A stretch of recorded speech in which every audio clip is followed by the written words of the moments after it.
Buenas noches, hermanos. Vamos a estudiar en esta noche, o más bien vamos a empezar una serie de estudios bíblicos respecto a lo que es la verdadera conversión de un cristiano.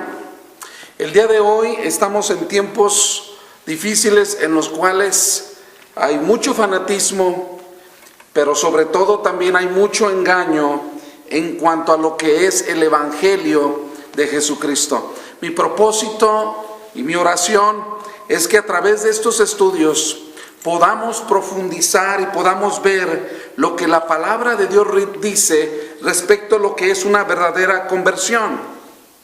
Hay muchas personas que están autoengañadas dentro de la iglesia. Y a través de estos estudios hay grandes hombres que me han ayudado de ellos y que ellos están apoyando en esos estudios, y conforme al estudio les voy a ir dando algunos nombres. Pero vamos a estudiar respecto a este tema tan importante para la iglesia del Señor el día de hoy. Pero antes de hablar sobre la conversión del hombre, necesitamos primero hablar de la condición del hombre. Y creo que ahí está el problema, porque cuando nosotros no sabemos la condición del hombre, entonces no podemos ver lo que es la salvación del hombre, lo que Dios ha hecho para salvar al hombre. Y esto es importante conocer. Debemos saber nuestra condición. Antes de venir al Señor, conocer nuestra condición. Dios nos salvó, Dios nos restauró y Dios nos convirtió a Él. Pero en sí lo más importante es cuál era nuestra convicción o nuestra realmente condición antes de que Él nos salvara, nos restaurara, de que Él nos convirtiera, nos trajera a Él. Hermanos, todas estas preguntas tienen una respuesta al estudiar el peor cáncer del ser humano. El hombre tiene un problema y el problema es más grave. El problema no son tus deudas. El mayor problema no es tu esposa, no es tu esposo. El mayor problema del ser humano es su propio pecado. El mayor problema es su propio pecado. Y esto es una realidad. El pecado es una realidad en la vida del ser humano, no podemos ocultarlo. Ahora muchos pueden decir en esta noche, yo he escuchado mucho del pecado, y una vez más vamos a escuchar respecto del pecado. Bueno, hermanos, mientras sigamos pecando, es necesario hablar del pecado. Así que vamos a dejar de hablar del pecado cuando ya estemos con el Señor. Y es cuando usted está enfermo, usted necesita el medicamento hasta que usted esté sano. Pero el problema del hombre, a pesar de que hemos venido al Señor Jesucristo, seguimos teniendo ese problema con el pecado. Deja de ser nuestro amo, pero sigue siendo nuestro peor enemigo, el pecado. Pero eso es una realidad. Ahora, la palabra pecado se ha quitado de los púlpitos hoy en día. La mayoría de los pastores lo que quieren hacer es atraer a la gente, es atraer números y es querer tener más personas que estén y no tanto ver personas creciendo y madurando en la obra del Señor. Y esto es contradictorio a la Escritura, porque si vemos de personas que fueron alejadas en la palabra de Dios, más parte tuvo el Señor Jesucristo. El Señor Jesucristo exigía compromiso, exigía entrega. Si alguien quiere ser digno de mí, debe dejar todo lo que tiene, lo que posee, y seguirme. Negarse a sí mismo y seguirme. Eso es lo que el Señor Jesús enseñó.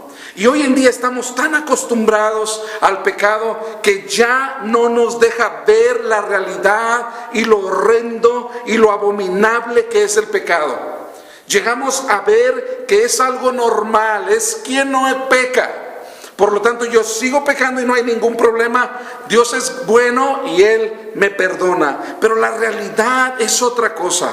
Y ese es mi propósito en este estudio, y ese es mi primer estudio. Vamos a ver lo que es el pecado, la realidad del pecado, las consecuencias del pecado, hasta dónde nos lleva el pecado.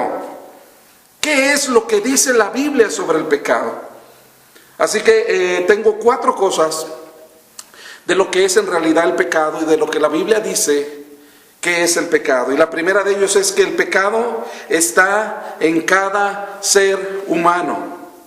De cada uno de nosotros, de los que estamos aquí, está el pecado. El pecado está en cada ser humano. Ninguno de los que estamos aquí está exento de pecado. Todos tenemos pecado. Todos lo tenemos. Y Romanos capítulo 3, si usted va en su Biblia y revisa por favor ahí el pasaje, capítulo 3 de Romanos, versículo 10. El versículo 10 al 12 y luego brincamos hasta el versículo 23. El versículo 10 dice, como está escrito, no hay justo, ¿qué? Ni aún uno. No hay justo ni aún uno. Dice el versículo 11, no hay quien entienda, no hay nadie, ninguno. No hay quien busque a Dios, no hay ninguno que busque a Dios.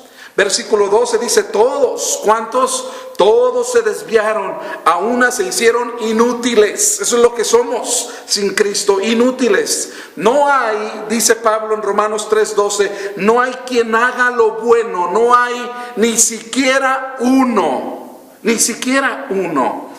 Y el versículo 23, muy conocido, Romanos 3:23, por cuanto todos pecaron y están destituidos de la gloria de Dios. ¿Cuántos pecaron? Todos pecaron y están destituidos de la gloria de Dios. Estos pasajes nos dicen que no hay quien busque a Dios, el hombre por sí solo no busca a Dios, no hay quien haga lo bueno.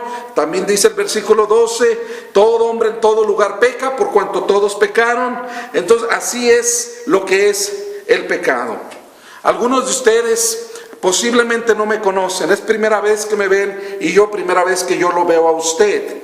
Pero de una cosa estamos seguros, lo único que yo sé de usted es que usted es pecador. Y lo único que usted sabe de mí es que yo soy pecador. ¿Por qué? Porque el pecado ha penetrado en cada ser humano.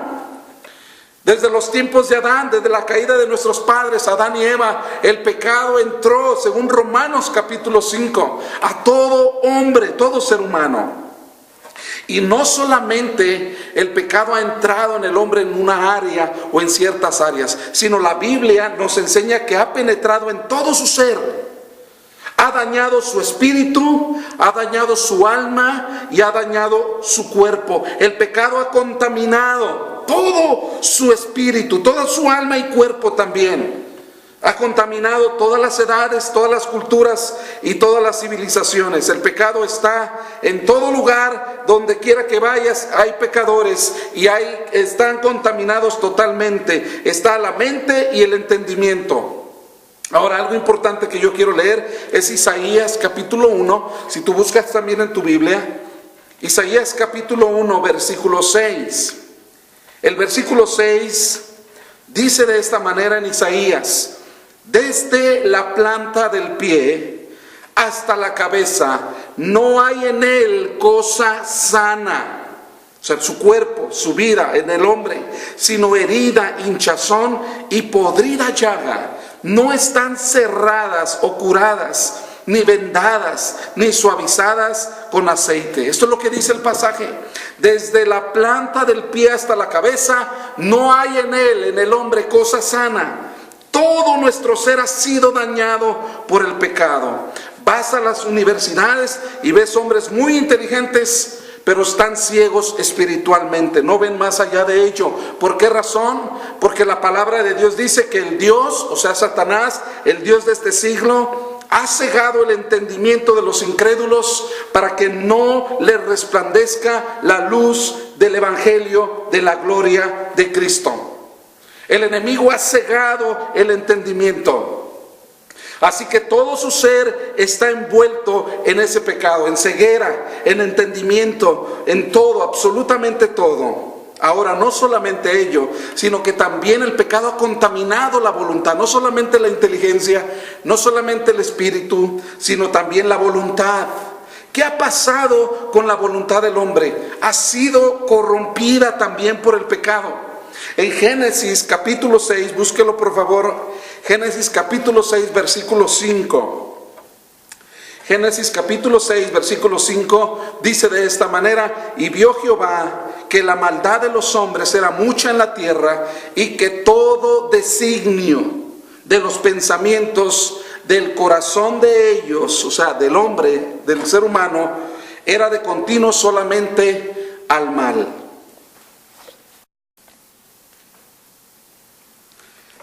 Quiero hacer hincapié en la palabra todo designio, que está en Génesis capítulo 6, versículo 5.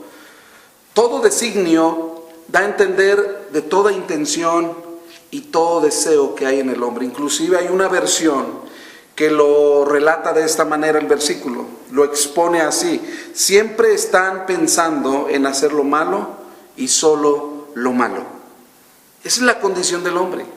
Después de la caída de Adán y Eva, eso es lo que Dios vio en el hombre. La maldad de los hombres era mucha en la tierra, y todo su deseo, su intención, toda su voluntad, sus pensamientos, su corazón, era de continuo solamente al mal.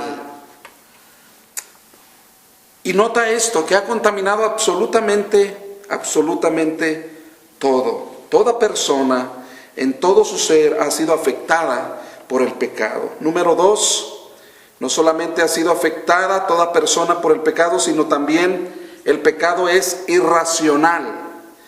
¿Cuántas personas han dejado a sus hijos por unos minutos de placer y de pecado? ¿Cuántas personas han cometido errores en cuanto al adulterio, dándome en este ejemplo, por solo el placer? Es una locura lo que puede llevarte a hacer el pecado. El pecado en realidad te engaña. Simplemente piensa en tu pasado.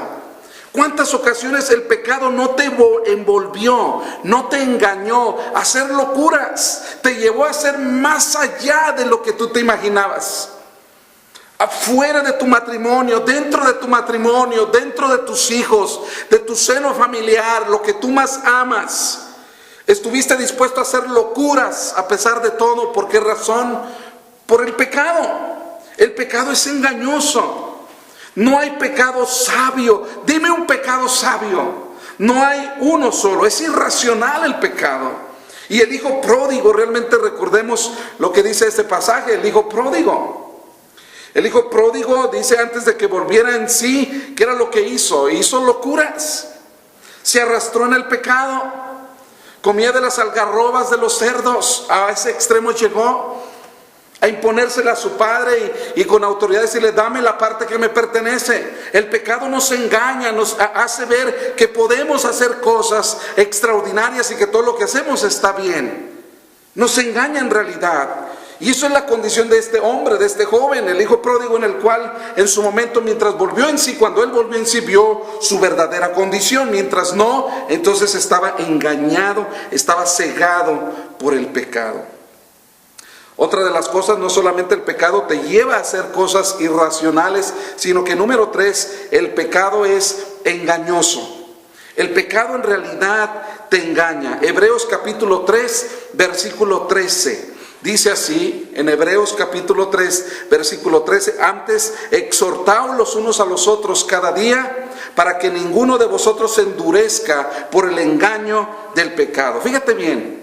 Anímense unos a otros, dice el autor de los Hebreos. Anímense unos a otros cada día, para que ninguno de ustedes se endurezca por el engaño del pecado.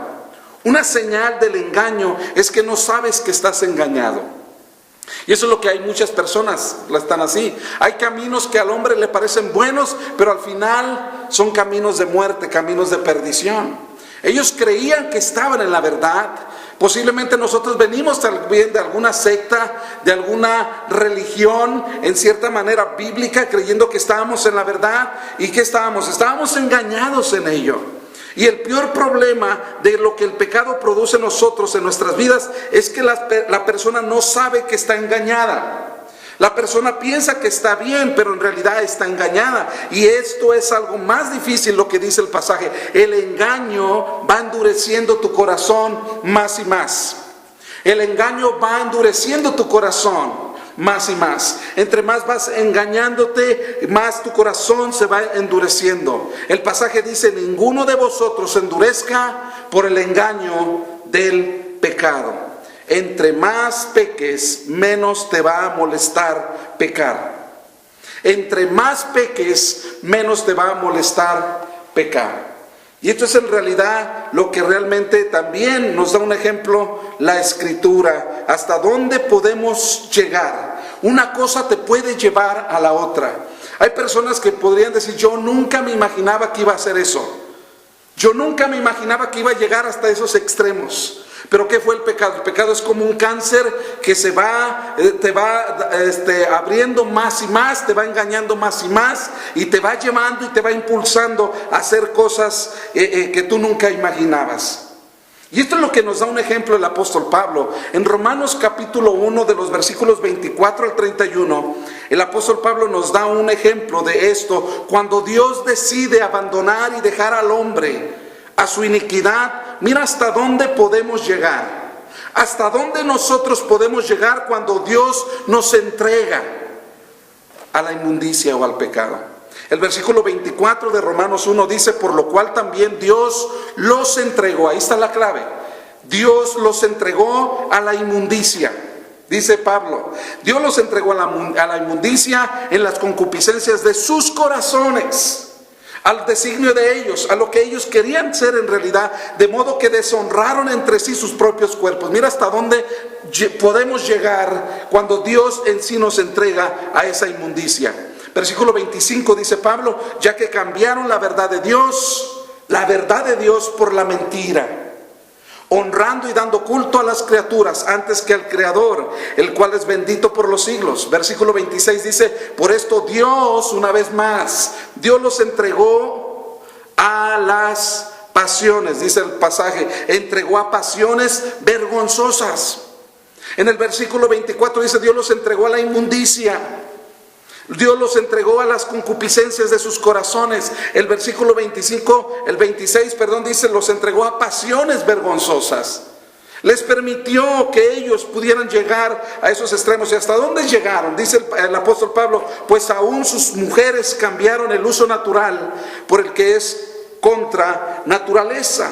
Del modo que también los hombres, dejando el uso natural de la mujer, se encendieron en su lascivia unos con otros, cometiendo hechos vergonzosos hombres con hombres, y recibiendo en sí mismo la retribución debida a su extravío. ¿Hasta dónde puede llegar el hombre cuando Dios permite y lo deja y lo abandona por su pecado? Versículo 29, en el versículo 28 dice, como ellos no aprobaron tener en cuenta a Dios, una vez más, Dios los entregó a una mente reprobada. Entregó a una mente reprobada, ¿para qué? Para hacer cosas que no convienen, dice Pablo en el versículo 28. Para hacer cosas que no convienen. Ese es nuestro corazón. Nota tú lo que está diciendo Pablo. Esa es nuestra mente, nuestro corazón, nuestra intención cuando Dios nos abandona, cuando Dios nos deja hacer lo que nosotros queramos. Dice el versículo 29, y esta palabra es interesante, estando atestados de toda injusticia, estando atestados, abarrotados, completamente dirigidos a la inmundicia, a la injusticia. Dice fornicación, perversidad, avaricia. Fíjate de qué estamos atestados: maldad, envidia, homicidios, dice Pablo, contiendas, engaños y malignidades. El 30 dice murmuradores, detractores, aborrecedores de Dios, injuriosos, soberbios, altivos, inventores de males, desobedientes a los padres, necios, desleales, sin afecto natural, implacables, sin misericordia. ¿Hasta dónde, nota hermano, amigo, hasta dónde tú y yo podemos llegar cuando damos rienda suelta a nuestro pecado y sin control de parte de Dios? Y por último, el número 4, el pecado es esclavitud. El pecado es esclavitud, el pecado te esclaviza. En Juan capítulo 8, versículo 34, el Señor Jesús dice, de cierto os digo, que todo aquel que hace pecado, esclavo es del pecado. Todo aquel que hace pecado, esclavo es del pecado. Y la palabra esclavo que aparece aquí es una palabra griega que es doulos. Y esta palabra es interesante porque lo que da a entender la palabra doulos es uno que se entrega a la voluntad de algo o de alguien. Ponme atención, escucha lo que es doulos, esclavo. El Señor Jesús, esto es lo que dio a entender a estos fariseos que estaban escuchando. Es uno que se entrega a la voluntad de algo o alguien. Sabe lo que está haciendo, sabe que le está haciendo daño, sabe que está equivocado por la ley moral que Dios ha puesto en su corazón de este hombre, pero no puede vencerlo. La persona no puede salir de esa esclavitud. ¿Cuántas personas en drogadicción, en alcoholismo, en sexualidad, en X adicciones no pueden salir de ello? Son esclavos del pecado, y no solamente ellos, sino que todo ser humano sin Cristo es un esclavo del pecado. Porque eso es lo que la palabra de Dios dice. El que hace pecado, y que la palabra hacer es practicar, lo que el apóstol Juan lo dice también allá en Primera de Juan. El que practica el pecado es del diablo, y la verdad de Dios no está en él. Y esto es lo que el Señor está tratando de decir. El que hace pecado, porque todos somos pecadores, aún los que hemos venido a Cristo. Lo que yo decía al principio, la gran diferencia es que el pecado ya no nos domina, el pecado no nos controla, el pecado no es nuestro amo, sigue siendo nuestro peor enemigo. Pero el Señor Jesús dice aquí, el que practica el pecado es esclavo del pecado. Y la palabra doulos es interesante, se entrega a la voluntad de algo o de alguien.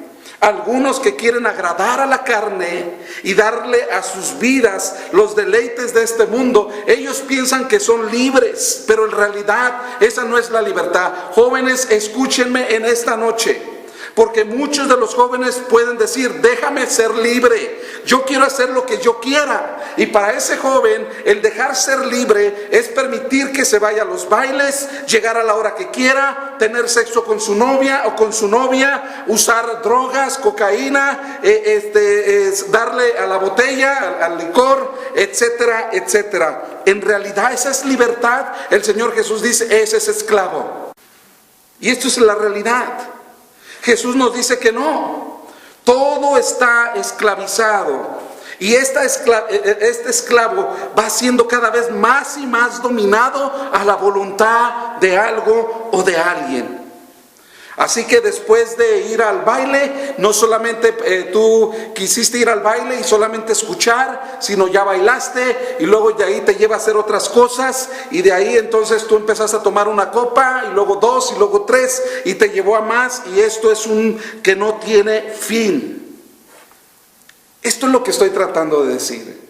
El pecado, en realidad, el pecado te esclaviza más cada día, te esclaviza cada vez más, vas a estar en el fondo cada vez más, vas a estar engañado, vas a estar haciendo locuras, y cada vez vas a estar más y más hundido en la esclavitud del enemigo y controlado por el enemigo. Si puedes ver realmente lo que te estoy diciendo, esa es la realidad del pecado. El pecado es más serio, hermano y amigo. El pecado es más serio de lo que muchos lo ven. El pecado es serio de lo que más de muchos lo ven. Esto es una realidad y esto es verdad. Número 1, el pecado está en cada ser humano. Número 2, el pecado es irracional. Número 3, el pecado es engañoso. Y número 4, el pecado es esclavitud. Si puedes ver, en realidad el hombre está totalmente perdido, muerto y sin esperanza. Ahora, ¿qué hizo Dios para restaurar la caída del hombre? El problema principal del hombre, su principal cáncer, que es el pecado. La siguiente clase hablaremos sobre lo que Dios hizo para hacer posible la conversión del alma, la esclavitud y el engaño del pecado. Vamos a continuar con esos estudios más adelante, pero era importante hacerles ver nuestra condición para poder ver nuestra conversión y salvación. Vamos a orar. Padre, gracias por tu palabra en esta noche. Te damos gracias, Señor, por hacernos ver a través de tu Espíritu la realidad de nuestras vidas. Te damos gracias de donde tú nos has sacado, Señor.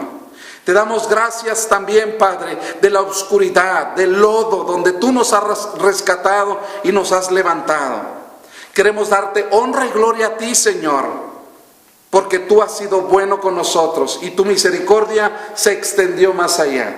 Padre, Te pedimos que tú nos guíes en esos estudios y que podamos nosotros continuar de ello. Señor, hay esperanza, porque todo no termina allí. Ese es el primer estudio, Señor, de lo que es nuestra verdadera condición. Te damos honra y gloria, porque todo lo que tú haces, lo haces para tu gloria, aún la misma salvación del hombre. Guíanos y ayúdanos, Señor, en todo. Te lo pedimos en el nombre de Jesucristo. Amén.